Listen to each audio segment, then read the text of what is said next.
In today's video, here is a nice problem regarding arithmetic and number theory. Here is the following statement: find all n and k as integer numbers satisfy this following equation. We have n factorial plus number 9 equals 3 to the k. So the left hand side of this equation is involving n factorial, but the right hand side of this equation is involving the power of 3. Okay? So if you take a look at the left and the right hand side of this equation, we have 3 to the k is a multiple of 9 if k is superior or equal to 2. Okay? So there is a kind of relationship between this 9 and this one. But the problem, if you're trying to factor out this one in order to find n, it will be not easier to solve this one. Okay? Because you are going to factor this one is okay at the right hand side of this equation. But how far away n is going to be? Okay? So based on this information, there is a special technique to determine how far away is n is going to be. Okay? So usually the proof we are giving here, so always you are going to check at some point it's impossible this equation is going to accept the solution. Okay? So beyond that point it will be impossible to solve this equation, so which means below that point there is a solution for this equation. This is the essential point which we are going to base on. Okay? Let's analyze 9 factorial. What's 9 factorial is going to be? Okay? So we know 9 factorial equals 9 is multiplied by 8 is multiplied by 7 is multiplied by 6 is multiplied by 5 is multiplied by 4 is multiplied by 3 is multiplied by 2 is multiplied by number 1. Okay? So we are going to collect how many of number 3 is available in this product. Okay? From 9 we know this 3 and 3. From 9 this 3 square. From this one there is 2 is multiplied by 3. Here is 1 is multiplied by 3, like this. So we get 2, you get 3, you get 4 of 3 here. You get 4 of 3, okay, which is area 1. So which means I get here area 1 is a multiple of capital A. Let's set capital A the rest of the numbers. Let's work on n factorial. When we have n is superior or equal to 9, we get n factorial equals n is multiplied by n minus number 1 is multiplied by n minus 2, and all the way down until you get area 1. Okay, you get to area 1, I just want to keep going all the way down until you get 9 here. Okay, which is a congruent to 0 mod area 1. Okay, because if you divide this one by area 1, you still have an integer here. Okay, which is okay. Another thing here, we know area 1 is the same as 3 to the 4th. Okay, let's replace this one with k. If k equals 4, is a special case when you have k equals 4. Okay, let's claim for all n is superior or equal to 9 with k is superior or equal to 4. Okay, this setup n factorial plus 9 is not congruent to 0 mod 3 to the k.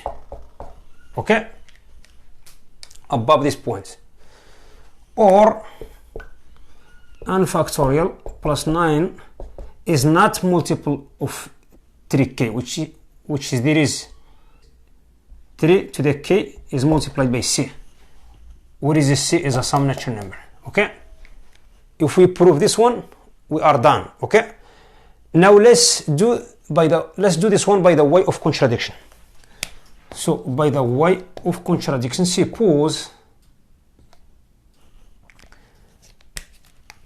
n factorial plus 9 is a multiple of 3 to the k, which is c is multiplied by 3 to the k.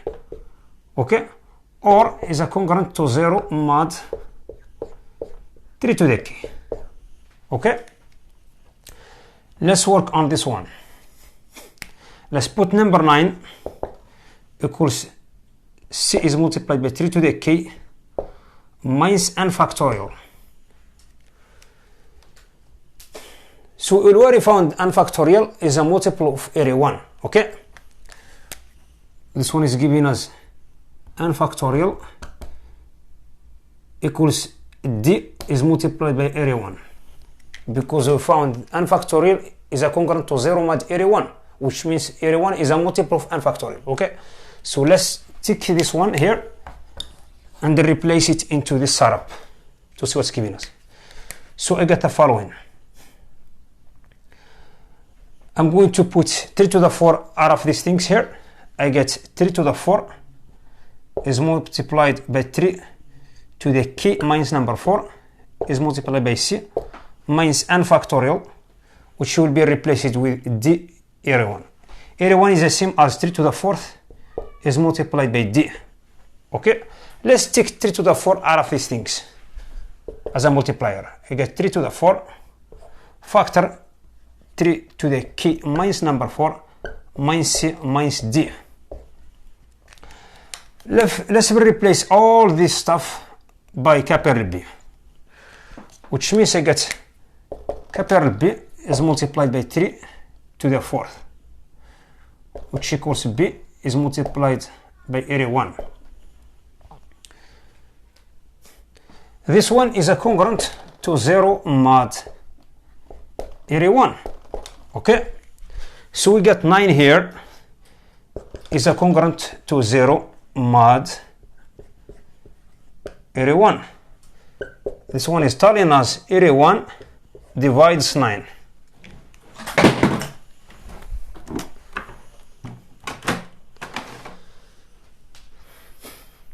By the definition of arithmetic property here, we get area 1 divides 9, which is impossible, because 9 over area 1 is not integer, which means area 1 not divides 9. So this one is telling us our assumption was not true, which is this one. So which means this is the correct one. Okay, especially when we have c equals 1, because if you take a look carefully here, we are taking the special case of this one, because it's supposed to be have c here, but in this case we get c equals 1. That's what we found here. We have no solutions above that point. We have n superior to 9 and k superior to 4. We found no solutions, okay, for this equation, which means our solution for this equation below this point. Okay, so this one is telling us n it belongs to this set 1, 2, 3, 4, 5, 6, 7, and 8, not include 9, because 9 it wasn't a solution for this one. So if you check all of this one doesn't work, this one doesn't work, this one doesn't work, this one doesn't work, this one doesn't work, this one works. Okay, this one also doesn't work, this one doesn't work. Let's replace this one into this one to see what's given us. So we get here n equals 6. We get 6 factorial plus 9. 6 factorial is the same as 720, right? 720 plus 9, which is 729. 729 is the same as 3 to the 6 equals 3 to the k. Now we found k equals 6. So the solution for this equation, we get n equals 6 with k equals 6. Okay, so I have ended this video. If you have any question regarding this problem, just put it in the comment section below. If you have any suggestions, put it in the comment section below as well. Don't forget to hit the subscribe button and support the channel. And thank you for watching. I will see you in next video. Bye.